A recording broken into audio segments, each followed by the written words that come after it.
बिलासपुर नामक एक छोटे से गांव में एक बूढ़ी महिला अपने बेटे किशन के साथ रहती थी और उसकी पूरी दुनिया बस उसका बेटा ही था। उसका बेटा किशन बहुत ही लापरवाह था, जबकि उसकी माँ बहुत ही मेहनती और साफ दिल की थी। किशन अब इतना बड़ा हो चुका था कि उसको अपना और अपनी माँ का ध्यान रखना चाहिए था, परंतु उसमें इतनी आलस भरी थी कि वो अपना ज्यादातर समय सोने में गुजार देता था। माँ, ओ माँ, खाना बना क्या? मुझे बहुत जोर से भूख लगी है। अगर बन गया हो तो जल्दी दो। किशन के इतना आवाज लगाने पर भी उसकी माँ उसे जवाब नहीं देती है। इस पर किशन अपने में ही बड़बड़ाने लगता है। लगता है खाना अभी तक बना नहीं है। पता नहीं माँ क्या करती रहती है।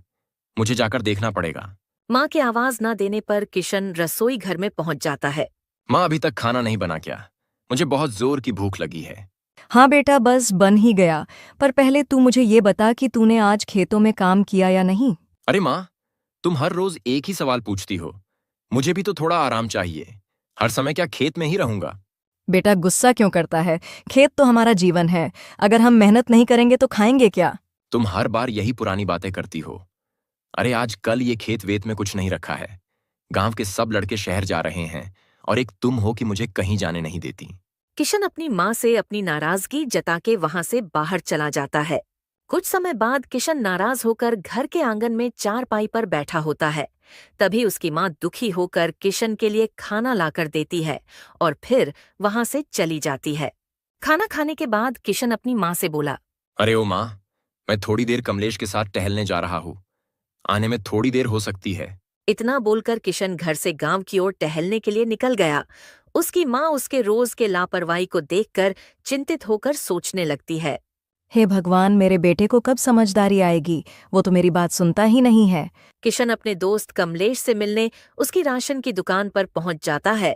ये दुकान कमलेश के पिता की थी, लेकिन आज कल उसके पिता की तबीयत खराब रहती थी, इसलिए अब ज्यादातर कमलेश ही उस दुकान को संभाला करता था। किशन और कमलेश दोनों बचपन के दोस्त थे। कमलेश थोड़ा सूझबूझ रखने वाला और जिम्मेदार लड़का था। किशन कमलेश से मिलकर कहता है, अरे कमलेश भाई, क्या बात है आज फिर दुकान में? क्यों, चाचा की तबीयत अभी ठीक नहीं हुई क्या? अरे नहीं नहीं, अब पिताजी की तबीयत काफी अच्छी है, पर अब उनकी तबीयत काफी ऊपर नीचे होने लगी है और अब उनकी उम्र भी काफी हो गई है। इसलिए भाई, घर की जिम्मेदारी धीरे धीरे मुझे ही लेनी होगी। वैसे भी पिताजी ने बहुत मुश्किलों से मुझे अकेले ही बड़ा किया है। माँ तो मेरी बचपन में ही गुजर गई थी, तो अब मैंने भी सोच लिया है उन्हें और तकलीफ उठाने नहीं दूंगा। ऐसे ही काफी देर तक कमलेश और किशन आपस में बात करते हैं। फिर कुछ देर बाद जब अंधेरा होने को था, तब किशन अपने घर की ओर चल पड़ा। किशन जब अपने घर पहुंचा, तब उसने देखा कि उसकी माँ चादर ओढ़कर सो रही होती है। किशन अपनी माँ को आवाज लगाते हुए बोला, माँ, तुम क्या मुझे भूल गई हो? माँ, मुझे भूख लगी है। मुझे खाना चाहिए। माँ, तुम तो मुझे खाना दिए बिना ही सो गई। किशन की बात सुनकर उसकी माँ उठ जाती है और किशन से कहती है, बेटा, मैंने अभी कुछ भी नहीं बनाया खाने के लिए। आज मेरी तबीयत कुछ ठीक नहीं है। रसोई में जाकर देख, शायद कुछ दिन का बचा हुआ हो तो तू उसे गर्म करके खा ले। माँ की ये बात सुनकर किशन गुस्से में बड़बड़ाते हुए रसोई घर की ओर चल पड़ा। ये मेरी माँ भी ना, खुद भी कुछ नहीं खाई और मेरे लिए भी कुछ नहीं बनाया। ये सब सोचकर किशन रसोई में जाता है और दिन का बचा हुआ खाना गरम करके खाने लगता है। दिन का बचा हुआ खाना खाने के बाद किशन सोने चला जाता है।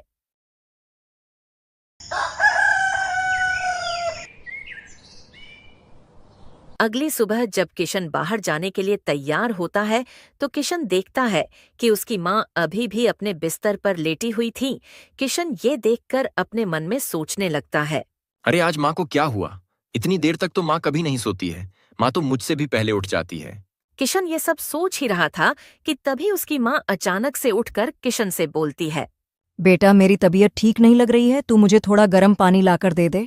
माँ, मुझे बाजार जाना है, तुम खुद ही ले लो। मैं रोज रोज तुम्हारी सेवा नहीं कर सकता हूँ। बेटा, जब तू छोटा था तब मैं पूरी रात जाग जाग कर तेरी देखभाल किया करती थी। आज तू मेरी इतनी छोटी सी मदद भी नहीं कर सकता। माँ, मुझे अपने दोस्तों के साथ घूमने जाना है। तुम मुझे हर बार रोकती क्यों हो? बेटा, माँ बाप के बिना सब कुछ अधूरा होता है। पर मेरी ये बातें तुझे शायद अब भी समझ नहीं आएंगी। जब तू पिता बनेगा तब तुझे मेरी ये बातें समझ आएगी। किशन अपनी माँ की बातों को अनसुना करके बाहर चला जाता है। बीमार माँ को घर पर अकेला छोड़कर किशन अपने दोस्त कमलेश से मिलने उसके दुकान की तरफ चल पड़ता है। कुछ समय बाद वो कमलेश की दुकान पर पहुंच जाता है और दोनों दोस्त कमलेश की दुकान पर बैठकर बातें करने लगते हैं। अरे कमलेश भाई, हमारे हम उम्र के काफी लोग किसी न किसी काम से गांव छोड़कर शहर जा चुके हैं और एक हम हैं जो इसी गांव में खेती कर रहे हैं। अरे किशन भाई, तू ऐसा क्यों बोल रहा है? ये तो अच्छा ही है ना कि हम गांव में हैं। इसी कारण कम से कम हम अपनों के साथ तो रह पाते हैं और हमें कभी भी अपनी जिंदगी को किसी और की जिंदगी से तुलना नहीं करनी चाहिए। वाह किशन भाई, तू तो बहुत बड़ी बड़ी बातें करने लगा है। नहीं किशन भाई, ये कोई बड़ी बड़ी बातें नहीं है। हम अब बड़े हो चुके हैं। हमें अब अपने घरों की जिम्मेदारियां उठानी ही पड़ेगी। तू भी थोड़ा अपनी मां का ख्याल रखा कर, समझा? अरे ठीक है, इतना ज्ञान मत दे। अभी मैं चलता हूं, मुझे बहुत भूख लगी है। किशन ये बोलकर चिड़चिड़े मन से अपने घर की ओर चल पड़ता है। कुछ समय बाद जब वो घर पहुंचा तो उसने अपने माँ से कहा, माँ, अरे ओ माँ, कहाँ गई तुम?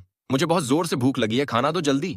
किशन की आवाज सुनकर उसकी माँ रसोई से बाहर आकर बोली, तू हमेशा खाली खाने के बारे में ही सोचता है क्या? तूने एक बार भी इस बीमार माँ के बारे में सोचा है या नहीं?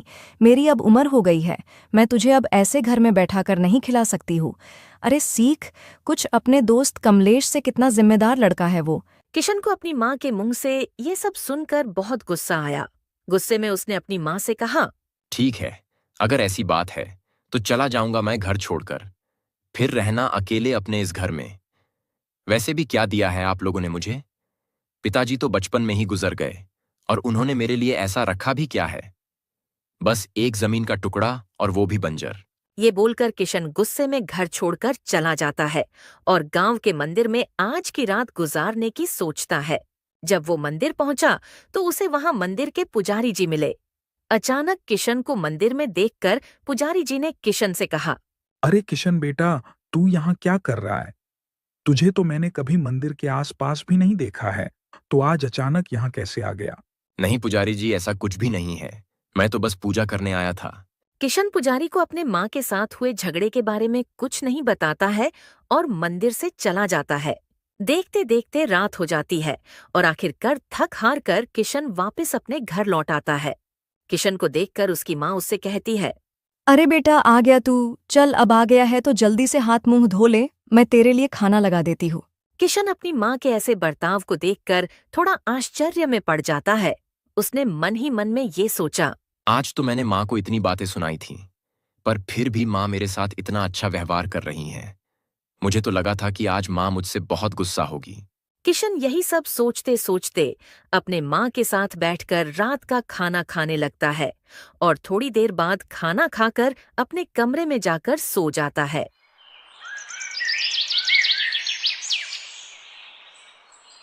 अगली सुबह किशन फिर से कमलेश की दुकान की ओर चल पड़ता है। थोड़ी देर बाद जब वो कमलेश की दुकान पर पहुंचता है तो कमलेश उससे पूछता है, अरे किशन भाई, आज तो तू सुबह ही आ गया। क्या हुआ? आज का खेत का काम जल्दी निपटा लिया क्या? अरे भाई, कैसा खेत का काम? खेत के नाम पर तो वो बंजर जमीन पड़ी हुई है। कौन करे उस पर इतनी मेहनत? जिंदगी हो तो तुम्हारी तरह हो, दुकान में बैठे बैठे पैसे मिलते हैं। अरे भाई, तू हमेशा ऐसे ही क्यों सोचता है? कोई भी काम छोटा बड़ा या कम ज्यादा मेहनत वाला नहीं होता है। सबका अलग अलग संघर्ष होता है। हाँ ठीक है, तू अब सुबह सुबह शुरू मत हो जा। अब आया हूं तो एक चाय ही पिला दे। किशन और कमलेश को चाय पीते पीते और बातें करते करते दोपहर हो जाता है। कुछ देर और बातें करने के बाद किशन कमलेश की दुकान से चला जाता है। कुछ देर बाद जब किशन अपने घर पहुंचा तो उसे देखते ही उसकी माँ उससे बोलती है, बेटा किशन, अच्छा हुआ तू आ गया। तू मेरा एक काम कर दे, तू जाकर कुछ लकड़ियां काट दे। मुझसे तो अब ये सब नहीं होता है, कमर में दर्द होने लगता है। अरे माँ, अभी अभी तो घर आया हूँ, आते ही काम करने के लिए बोल रही हो? मुझे अभी कुछ करने का मन नहीं है, मैं बाद में कर दूंगा। किशन की ऐसी बातें सुनकर उसकी माँ उदास हो जाती है और किशन से बिना कुछ कहे वहां से रसोई की ओर चली जाती है। कुछ समय बाद किशन दोपहर का खाना खाता है और खाना खाने के बाद वो गांव में टहलने के लिए निकल पड़ता है। गांव में टहलते टहलते रास्ते में उसे गांव का एक जमींदार मिलता है। जमींदार जब किशन को देखता है तो उससे कहता है, अरे किशन कहाँ इधर उधर भटक रहा है? मुझे अपने खेत के लिए कुछ मजदूरों की जरूरत है। तू भी आजा, अच्छे पैसे दूंगा। जमींदार की बात सुनकर किशन इतराते हुए बोलता है, अरे सेठ जी, मैं ये सब मजदूरों वाले काम नहीं करता हूँ। आप किसी और को ढूंढ लो। किशन ये बोलकर वहां से कमलेश की दुकान की ओर चला गया। कुछ देर बाद वो कमलेश की दुकान पर पहुंच जाता है और उसे दोबारा देखकर कमलेश उससे पूछता है, अरे किशन भाई, तू अभी थोड़ी देर पहले ही तो यहां से गया था ना, अभी फिर से आ गया? अरे कुछ अपनी उस बूढ़ी माँ की भी मदद कर लिया कर, ऐसे दिन भर मत घुमा कर भाई। अब तो फिर से शुरू मत हो यार। सब लोग तो बस मुझे ही सुनाते रहते हैं। कभी मुझे चैन से रहने भी दोगे कि नहीं? भाई तू गुस्सा क्यों हो रहा है? मैं तो तेरे भले के लिए ही बोल रहा हूं। ये सब छोड़ अभी। मेरे मन में एक विचार आया है। मैं सोच रहा हूं कि मैं भी तेरे ही तरह गांव में एक छोटी सी दुकान खोल लूं। किशन की ये बात सुनकर कमलेश तो हैरान हो जाता है और किशन से पूछता है, भाई तू किस चीज का दुकान खोलेगा? और तू पहले ये बता कि तू दुकान चला भी पाएगा क्या? अरे क्यों नहीं चला पाऊंगा। दुकान चलाने की चिंता नहीं है। मुझे बस ये नहीं समझ रहा है कि किस चीज की दुकान खोलूं और कहां पर खोलूं। ठीक है फिर, तूने अगर दुकान खोलने की सोच ही ली है तो तू एक काम कर, तू फलों की दुकान खोल, क्योंकि हमारे गांव में कोई भी फल की दुकान नहीं है। गांव के सब लोग गांव के बाहर वाले बाजार जाकर फल लेकर आते हैं। और तू जगह की चिंता मत कर, मेरे एक चाचा के पास एक दुकान है, तू उनसे बात कर, वो तुझे शायद अपनी दुकान दे दे। ठीक है भाई, अगर ऐसी बात है तो मैं अभी जाकर तेरे चाचा से मिलता हूं। कमलेश से बात करके किशन सीधे उसके चाचा से मिलने के लिए निकल जाता है। किशन कमलेश के चाचा के घर के बाहर जब पहुंचा तो उसने देखा कि उसके चाचा अपने घर के बाहर चारपाई बिछाकर लेटे हैं। चाचा, ओ चाचा, उठना जरा, मुझे आपसे थोड़ा काम था। किशन की आवाज सुनकर कमलेश के चाचा उठ जाते हैं। अरे किशन, तू यहाँ क्या कर रहा है? कुछ काम था क्या? हाँ चाचा, कमलेश ने बताया कि आप ही मेरी मदद कर सकते हो। मुझे गांव में एक फलों की दुकान खोलनी है और मुझे एक अच्छी सी जगह चाहिए थी। अरे वाह, ये तो अच्छी बात है। आखिरकार तू भी एक जिम्मेदार लड़का बन ही गया है। ठीक है, मेरे पास एक दुकान है, वो मैं तुझे दे देता हूँ, लेकिन दुकान का भाड़ा हर महीने समय पर देना होगा। ठीक है, मुझे मंजूर है। आपका बहुत बहुत धन्यवाद। फिर क्या था, कमलेश के चाचा से दुकान मिल गई थी और कुछ लोगों से पैसे उधार लेकर किशन ने अपनी एक छोटी सी फलों की दुकान खोल ली थी। किसी तरह से किशन ने दुकान तो खोल ली, लेकिन वो दुकानदारी में बहुत कच्चा था। उसे तो अपने ग्राहकों के साथ ठीक से व्यवहार भी नहीं करने आता था। धीरे धीरे किशन का दुकानदारी में भी मन नहीं लग रहा था। अरे मैं तो थक गया हूँ दुकान में बैठते बैठते। आज तो ग्राहक भी नहीं आ रहे हैं और जब से दुकान खोली है तब से कहीं घूमने भी नहीं जा पा रहा हूँ। यहाँ दुकान पर बैठने से अच्छा तो मैं घर पर जाकर थोड़ी देर सो लेता हूँ। ये सब सोचकर किशन दुकान बंद करके अपने घर की ओर चल पड़ता है। कुछ समय बाद जब किशन अपने घर पहुंचा, तभी उसको घर पर इतनी जल्दी देखकर उसकी माँ उससे बोलती है, बेटा किशन, तू आज इतनी जल्दी घर आ गया, आज क्या बिक्री इतनी अच्छी हुई है? क्या खाक बिक्री हुई है? दुकान में तो एक भी ग्राहक नहीं आया। लगता है आजकल के लोगों ने फल खाना ही छोड़ दिया है। ऐसे में पूरे दिन दुकान पर कौन बैठा रहेगा? इससे अच्छा तो मैं घर पर थोड़ा आराम ही कर लेता हूँ। और वैसे भी आज का मौसम अच्छा नहीं लग रहा है। ठीक है फिर, आज तू थोड़ा आराम कर ले, बारिश भी होने वाली है। लेकिन बेटा, याद से कल दुकान पर चले जाना। तू ऐसे रोज रोज आराम के बारे में सोचेगा तो कैसे चलेगा? बहुत मुश्किलों से तो तूने ये दुकान शुरू की है, इसे अपने आलस के चक्कर में मत बर्बाद कर देना। हाँ माँ, ठीक है। तुम इतना चिंता क्यों करती रहती हो? अभी तुम यहाँ से जाओ और मुझे थोड़ी देर आराम करने दो। इतना बोलकर किशन चादर ओढ़कर लेट जाता है और उसकी माँ वहां से खाना बनाने के लिए रसोई की ओर चली जाती है। और तभी बाहर हल्की हल्की बारिश भी होने लगती है।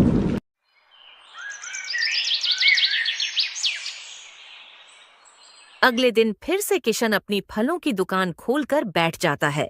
कुछ ही देर बाद बंसी नाम का एक व्यक्ति उसके दुकान में आया। अरे किशन, मुझे कुछ फल चाहिए थे। तू कुछ अच्छे फल निकाल दे मेरे लिए। एक काम कर, तू मेरे लिए 1 किलो सेब और 1 दर्जन केले दे दे। पर पहले ये बता कि 1 किलो सेब कैसे दिए? अरे चाचा, आप भी कहाँ दाम के बारे में पूछ रहे हो? गांव के लोगों से क्या ज्यादा पैसे लूंगा? आपके लिए सिर्फ 200 रुपए किलो है। अरे पागल हो गया है क्या? इतना दाम किस बात का भाई? बाजार में तो केवल 150 रुपए किलो का मिल रहा है। तू तो यहाँ गांव वालों को लूट रहा है। ओ चाचा, लेना है तो लो, वरना निकल लो। ये लूटने वाली बात मत करो, समझे ना? हाँ हाँ, जा रहा हूँ। वैसे भी कौन तेरी दुकान से फल खरीदेगा? इतना बोलकर बंसी वहां से गुस्से में चला जाता है। किशन के ऐसे रुखे व्यवहार से गांव के लोग उसके दुकान से कभी फल नहीं खरीदते थे। देखते देखते कुछ ही दिनों में उसके सारे फल खराब हो गए। दुकान में बिक्री न हो पाने के कारण वह दुकान का भाड़ा भी नहीं दे पा रहा था। और तो और उसने दुकान के लिए फल खरीदने के लिए गांव के कुछ लोगों से पैसे भी उधार ले रखा था।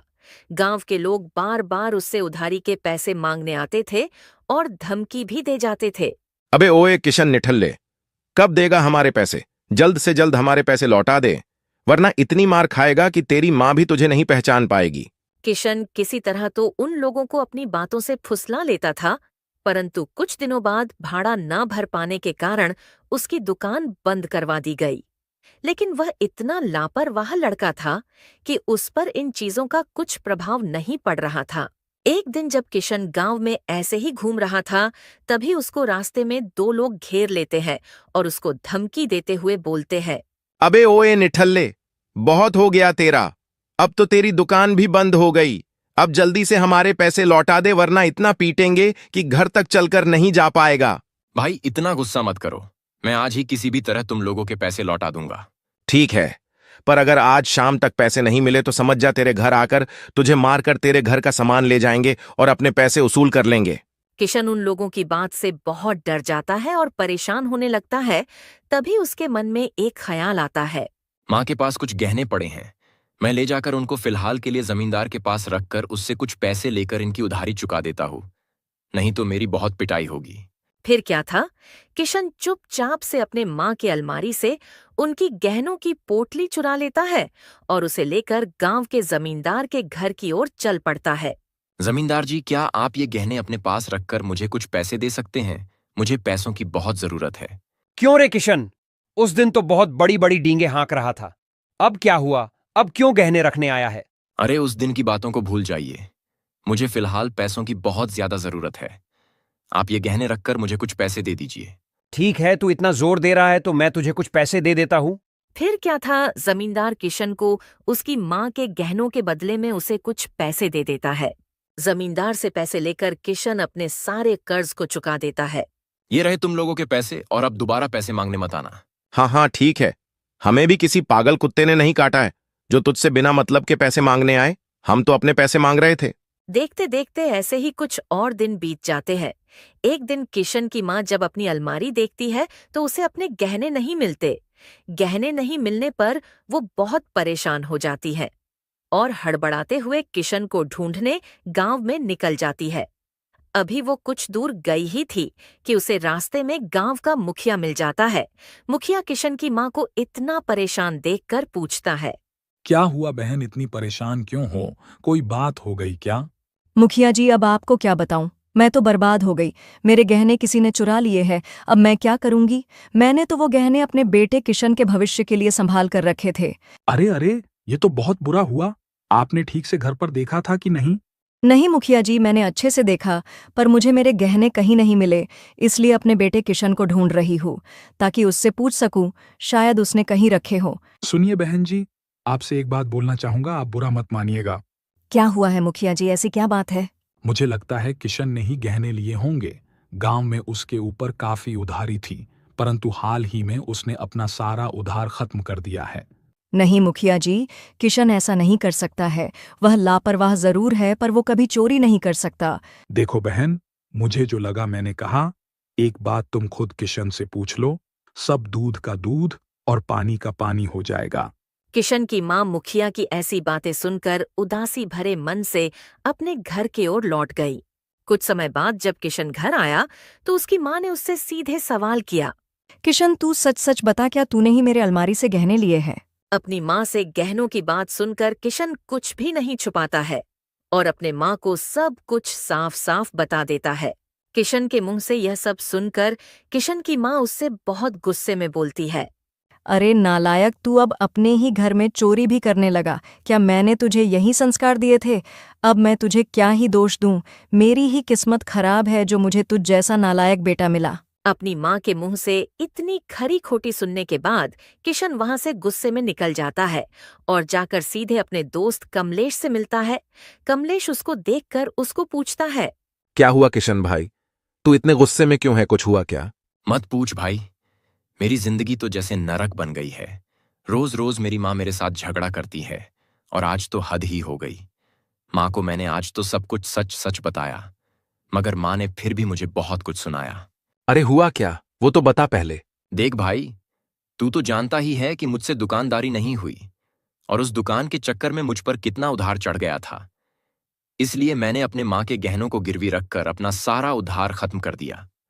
और वैसे भी वो सारे गहने माँ ने मेरे लिए ही संभाल कर रखे थे। और अब मुसीबत के समय पर मैंने वो गहने इस्तेमाल कर लिया तो क्या गलत कर दिया? मेरे घर वालों ने मेरे लिए आखिर किया ही क्या है? जायदाद के नाम पर बस एक टुकड़ा जमीन और बस थोड़े से गहने। जब उससे मेरा कुछ भला हुआ तो उससे भी माँ को दिक्कत है। मैं तो तंग आ गया हूं माँ से। तू पागल हो गया है क्या? कुछ भी बोले जा रहा है। अरे तेरी माँ तो तेरे भले के लिए ही बोलती है ना। तूने वो गहने लिए नहीं, तूने वो गहने चुराए हैं। और चोरी करना अच्छी बात होती है क्या? तू कभी नहीं समझेगा माँ की कीमत। मुझसे पूछ, माँ के बिना कैसा लगता है? तू तो हमेशा मेरी माँ की ही पक्ष लेता है, ना जाने तू मेरा दोस्त है भी या नहीं।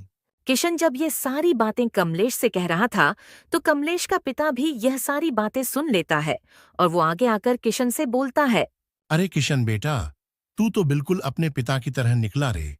तेरी उस बेचारी बूढ़ी माँ ने तेरे लिए क्या क्या नहीं किया, लेकिन तू है जो अपने माँ के बारे में ऐसी सोच रखता है। तू कितना बुरा बेटा है। तू बिल्कुल अपने पिता की तरह लापरवाह और स्वार्थी है। तेरे पिता ने भी अपने नशे के चक्कर में तेरे दादाजी की सारी जमीन जायदाद बेचकर खत्म कर दी, लेकिन तेरी माँ ने तेरे पिता से लड़कर तेरे भविष्य के खातिर थोड़ी जमीन बचा ली।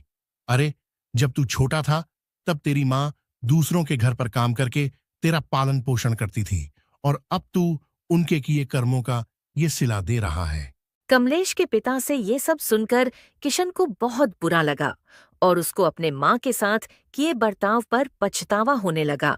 हाँ चाचा, आप सही बोल रहे हो। मुझसे बहुत बड़ी गलती हो गई है। मुझे पता नहीं था माँ ने मेरे लिए क्या क्या सहा है। आपने तो मेरी आंखें खोल दी। चाचा जी, मैं बेवकूफ बार बार अपनी माँ को दुखी कर देता था। मेरे ऐसे करतूतों के कारण मुझे तो नर्क में भी जगह नहीं मिलनी चाहिए। अब मैं क्या करूं? किस मुंह से अपनी माँ से माफी मांगूं? मैं तो माफी का भी हकदार नहीं हूं। अरे किशन, मायूस मत हो। वो तेरी माँ है और माँ कभी अपने बच्चों से नाराज नहीं रहती। बेटा जो हुआ सो हुआ। मान लिया कि तूने गलती की है, लेकिन तू इस गलती का प्रायश्चित कर सकता है। तू अभी का अभी घर जा और अपने माँ से माफी मांग और आगे से उनका अच्छे से ख्याल रखना। उन्हें आगे से कोई भी तकलीफ मत होने देना। बेचारी ने अपने जिंदगी में बहुत कुछ सहा है। किशन उन लोगों से ये सब बात करके सीधे अपने घर के लिए निकल जाता है। घर पहुंचकर किशन अपनी माँ से अपनी गलतियों की माफी मांगता है। माँ, मुझे माफ कर दो। मैंने आज तक बहुत सारी गलतियां की है। मेरी वजह से आपको बहुत तकलीफ हुई है, लेकिन माँ, अब से आपको मैं कोई भी तकलीफ नहीं होने दूंगा। और माँ, मैं तुम्हारे गहने भी वापस लाऊंगा और अब से मैं बहुत मेहनत करूंगा। कोई बात नहीं बेटा, देर से ही सही तू समझा आखिर। लेकिन बेटा, तुझे मेरे लिए कुछ भी करने की ज़रूरत नहीं है। मैं तो तेरे भविष्य के लिए चिंता करती हूँ, इसलिए तुझे काम करने को कहती हूँ। मेरा क्या है, मैं तो अब बूढ़ी हो गई हूँ ना। तू तो बस मेरे साथ अच्छे से बातचीत कर लिया करना और मुझसे कभी दूर मत जाना। तुझे जो भी कमाना है वो यही मेरे पास रहकर कमाना, उसी में मैं खुश रहूंगी। ये सारी बातें करते हुए दोनों माँ बेटे की आंखों में आंसू आ जाते हैं। फिर क्या था, अगली सुबह से किशन अपनी उस खेत में खेती करने पहुंच जाता है। ऐसे ही किशन रोज बहुत मेहनत करने लगा और देखते ही देखते उसकी वो बंजर जमीन भी उसकी मेहनत के चलते अब फसल उगाने लगी थी। किशन को इतना मेहनत करते देख उसकी माँ भी बहुत खुश थी। अगर आपको ये कहानी